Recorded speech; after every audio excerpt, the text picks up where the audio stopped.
Hello, I'm Sue from Sue's in the Shed, and today I'm here to show you how to do a UK half treble crochet. First of all, we need to talk a little bit about the turning chains of a half treble, because the turning chain of a double crochet, this is the chain that gets you up to height at the start to then continue back over. The turning chain of a double crochet is 2, and the turning chain of a UK treble crochet is 3. The half treble crochet is a stitch that's in between the two sizes, so you can't really do 2.5 stitches as a turning chain.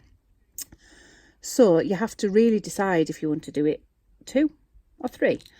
If you make really tight chains, you might want to think about doing a 3.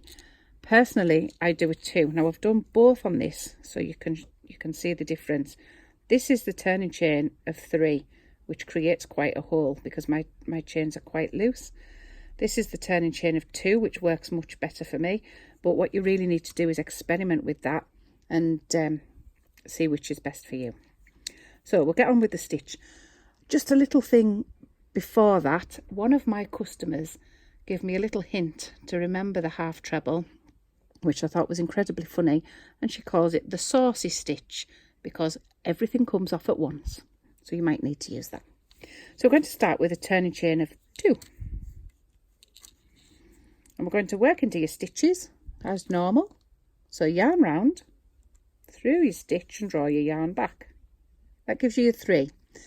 Now the loop in the middle there is the yarn drawn round. So you've got to have the hook positioned in the right way to go through all 3 at once. 1, 2, 3 in order.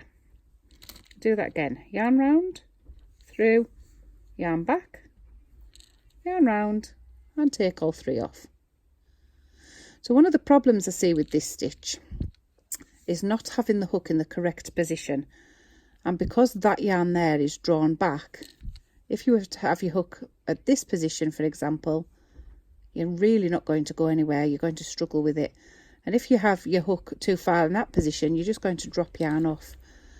So you've got to really experiment with where your hook is. You can see it's quite low, pointing towards the fabric of the piece, so it can drop it through the bottom of there, tilt it a little bit to turn it to drop it through the wrap, and then back. When you get going with these, you can actually do them really quickly, but they do take a little bit of practice just to get it through those 3, and especially that middle wrap. So 3 off. Yarn round, through, yarn back, yarn round, 3 off. Yarn round, through, yarn back, and 3 off. And don't forget to work into your turning chain, otherwise you'll lose a stitch each row. I'll start that again. 1, 2, and turn. We never go into this one unless your pattern tells you to, because that's actually an increase. Those 2 chain act as the stitch that sits onto that hole. So we're going to this next one. Yarn back, round, 3 off, 3 off.